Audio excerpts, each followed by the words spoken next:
Hey everyone, it's Carly Hall, and in today's tutorial I'm going to show you how to design and cut leather poles for your furniture. So I made these for my baby's dresser, and I ended up cutting tooling leather, which is a really thick, heavy-duty leather that I ended up dyeing and cutting with my Glowforge. So if you have a Glowforge, this will work with your Glowforge as long as it's raw leather, and you can laser cut it and then stain it, which is what I did with this piece here. This leather is a little too thick for your Cricut. I tried to cut it with my knife blade, just the outside. I was going to punch the holes, but my Cricut could just not handle it. So I would recommend, if you want to use really thick leather like this, that you either cut it by hand with a rotary blade, and you can cut the template using your Cricut and then trace it and use an actual handheld rotary, since the Cricut machine just can't get through this kind of thick leather. So in today's tutorial, I'm going to show you another option that you can cut with your Cricut, but you could make these handles out of other materials as well. Burlap that's bonded, or a thick fabric that's bonded, something that has a little bit of weight so that when you're pulling on it over and over, it will hold up. The leather that I'm using I found at Michael's, and it's really durable. I've been pulling on it and testing it, and if I put it on a drawer, it would not break.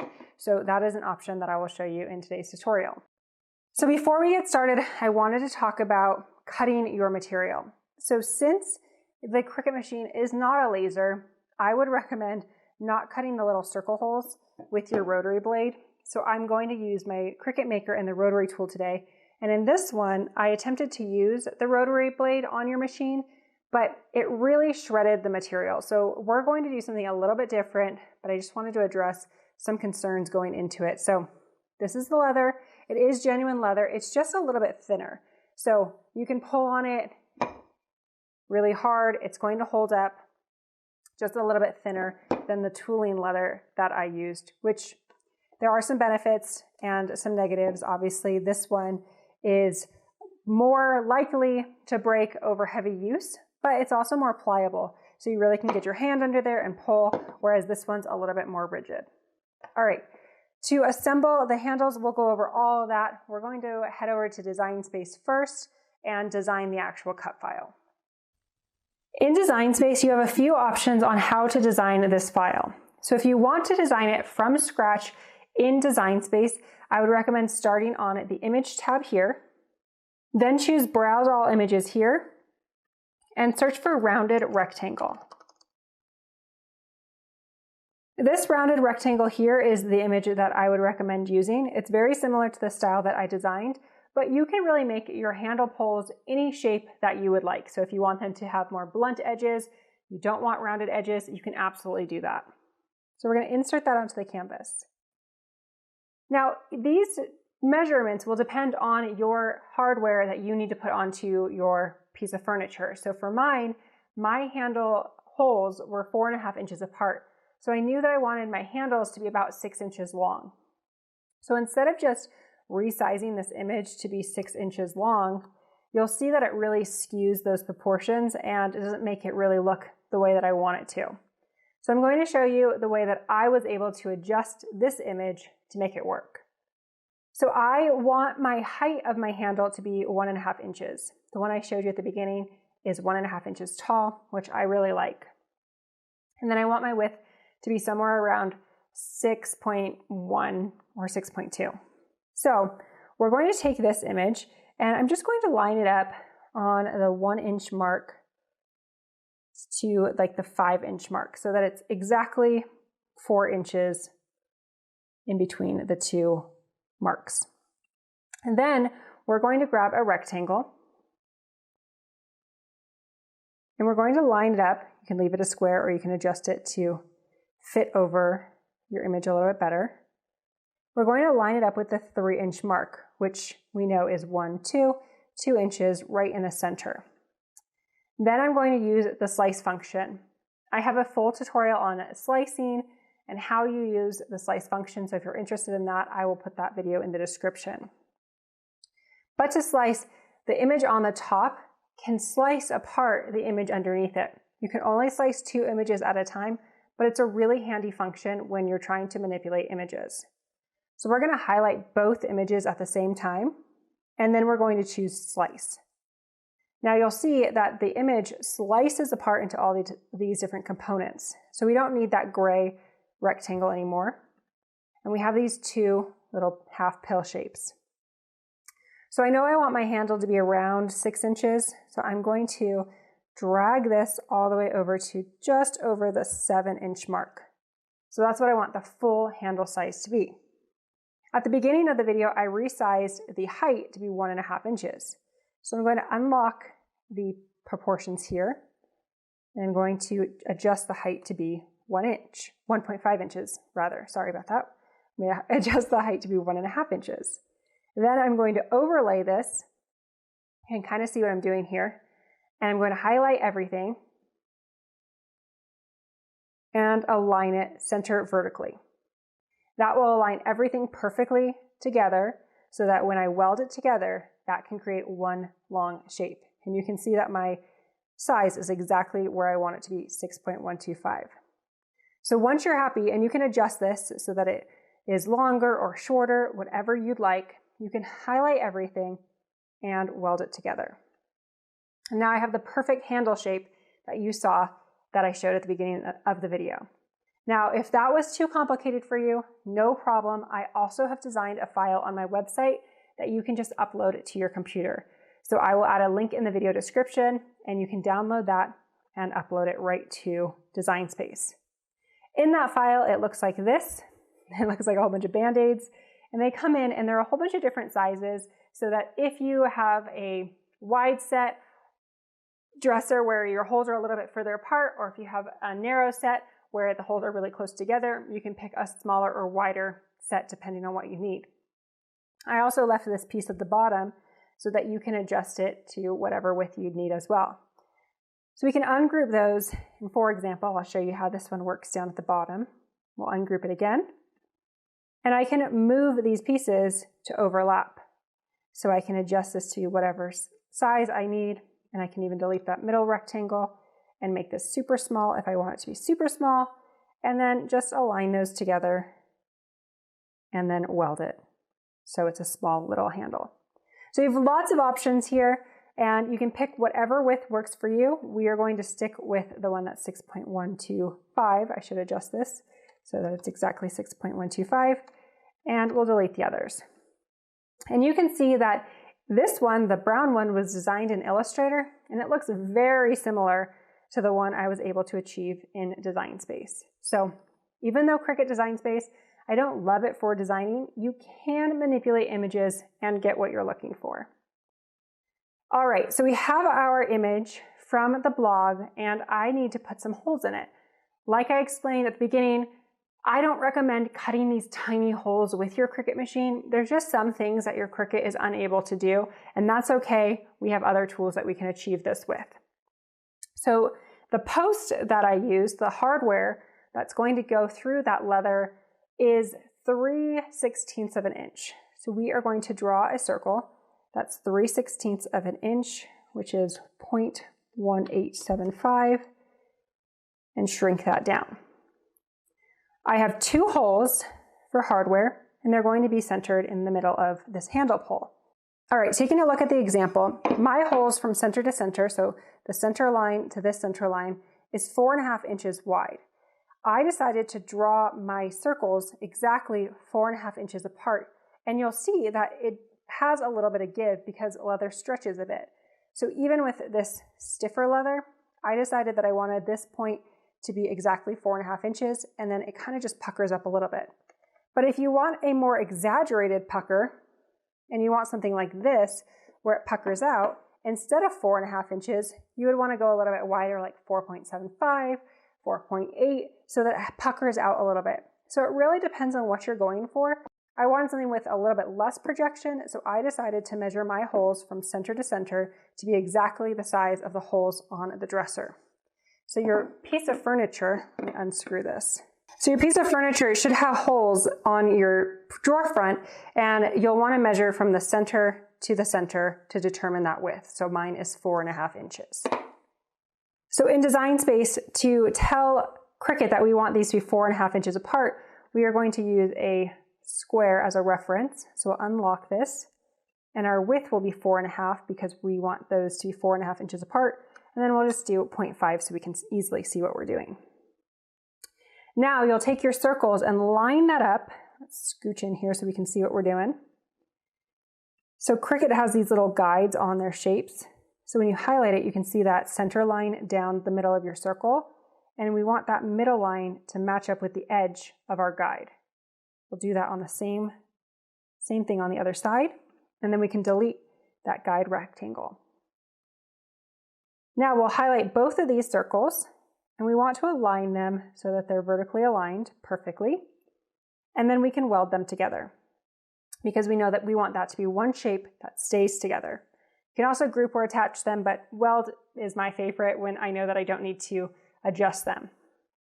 If, however, you want to try a couple of different sizes or you want to adjust them and have a couple of different options, attach them together so you can adjust them and cut some samples. I know I want 4.5, so they're good to go. You'll also notice that my measurement in the center is not 4.5 because the edge to edge is a little bit bigger since the 4.5 measurement is from the center of each circle. All right, now that we have that set up, we're going to put this on top of our pole and we're going to align everything to the center so it's perfectly aligned. Now, if I want to cut these, I can slice them out or I can attach them, but since the Cricut can't really handle cutting those small circles on the leather, I'm going to have the Cricut draw them. So we are going to come up to the line type at the top. So click on your circles, and at the very top there's this line type option. We're going to choose draw. And we actually are going to have the Cricut draw the circles on our leather so that we know where to punch them. Then we can highlight both of them together and attach them together. If we didn't attach them, the circles wouldn't draw on the leather, it would just draw on a blank piece of paper. So we're going to highlight both and attach.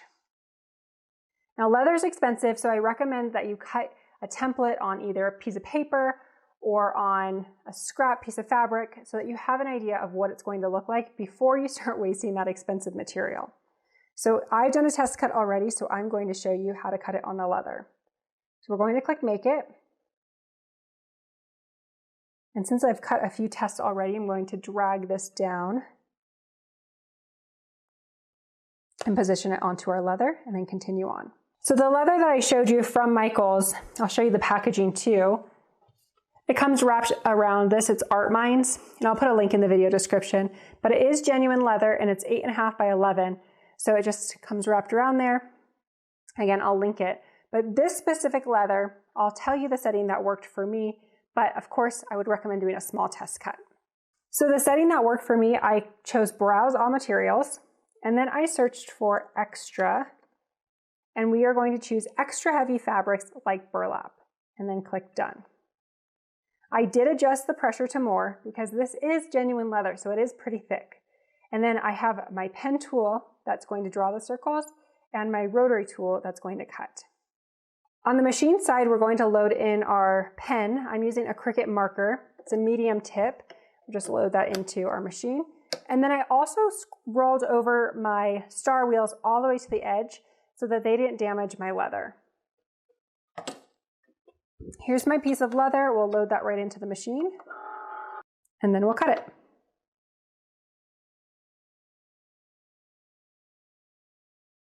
All right, before you unload your machine, I like to just kind of peel up an edge to see if it cut through. And it didn't cut through all the way, so you have a couple of options.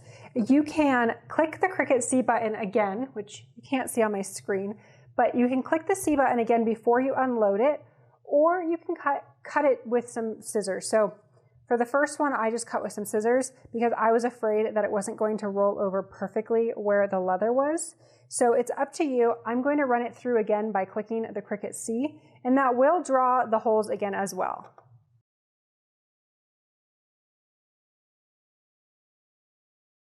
All right, so we'll do that again. Again, I haven't unloaded my machine, so my mat is still in there. But if I pull it away, you can see that it actually did cut through that time.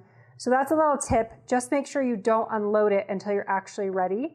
And if you accidentally did unload it, then you will need to use scissors. So now I can unload it.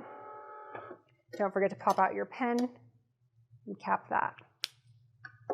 So for our handle, you'll want to try to avoid grabbing where the holes are drawn because those are going to wipe right off. So you just slowly peel that little strap right off your mat and avoid touching where those drawn holes are. I tried to make a custom setting where the rotary blade double cuts, but unfortunately that's not an option on the rotary blade at this point. So leaving it loaded in and then clicking the Cricut C has been the best option I found so far. Okay, so now we have where we need to cut the holes, and you can either use a leather punch or a hole punch. I'm using the We Are Memory Keepers hole punch, and there is a setting on there for 3/16 of an inch, which is exactly the size we need. And then at the top, there's a little slot, and you can just slide that in and line up where your hole is, and then punch it out. Oh, didn't punch all the way. So don't pull it out too fast like I did. Hopefully that won't be a problem. Let's see. I wanted to try to find a gold marker because the black is a little bit hard to see where that hole is. See if I can do a better job on this one. Okay, I lined it up, and then now I'll really punch through so that it actually comes out much better. So you can see that on the top, I can see where the black line is, but if you have a metallic marker or something like a little more shimmery, that would definitely be better. I don't think it'll affect our project, but you can see my little mistake right there. Since I got a little pole happy and pulled it out before it was cut. Okay, so we're gonna put our handle pole on, and I think it'll be okay with that hole punch. And then to install it on the drawer front, let me bring you down a little closer. So to install it, I have this hardware, and I will link to where I got it. They're called Chicago screws. So the front is a nice flat, pretty gold, and then the back is the screw post, and they fit together like that. And mine are 3/4 of an inch, but you'll want to pay attention to the size of your drawer front. And I just chose a size that matched the size of my drawer front because I knew that the post, the screw post, would give me a little bit of extra room for my leather. So we're going to pop in the front screw post. And you can see that even though I messed up, nobody will know because it is covered up by the front. We'll just pop the other one into the front as well. Just like that. And then on the back side, I decided to add a washer for a little bit of extra stability. That's optional, but I just put it onto the part that we're going to screw in. And then we'll come to the back side of your drawer and just tighten those with your fingers. And then we'll use a screwdriver to get them all the way tight. So before you tighten it all the way, you'll want to make sure that you adjust it to be straight. And if you want to give a little bit of projection on your handle pull, I just pulled mine out a little bit so that it had a little bit of give in the front. And then while it was still pulled out, I grabbed my screwdriver and just tightened these from the back. And you don't need to tighten them, over tighten them. It's on there really well. And if you need to come back after you used them for a little bit, you can absolutely tighten them. But you can see that these are really easy to make. You can easily put your hand in them so that when you're opening the drawer, there's something to grip onto.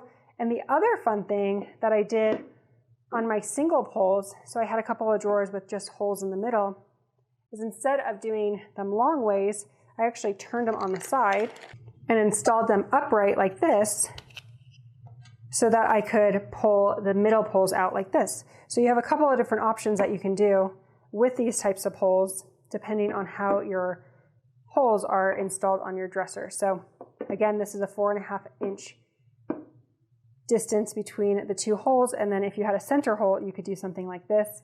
You could adjust the file size to be shorter, whatever you'd like. So hopefully you found this tutorial helpful.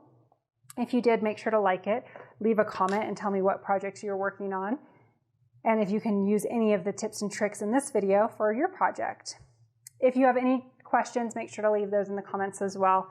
I have an entire Facebook group dedicated to Cricut crafts, and I'd love to have you there, so I'll put all of the links to my social media in the description, so check those out, and check out my other videos while you're here on my channel. All right, I'll see you in the next video.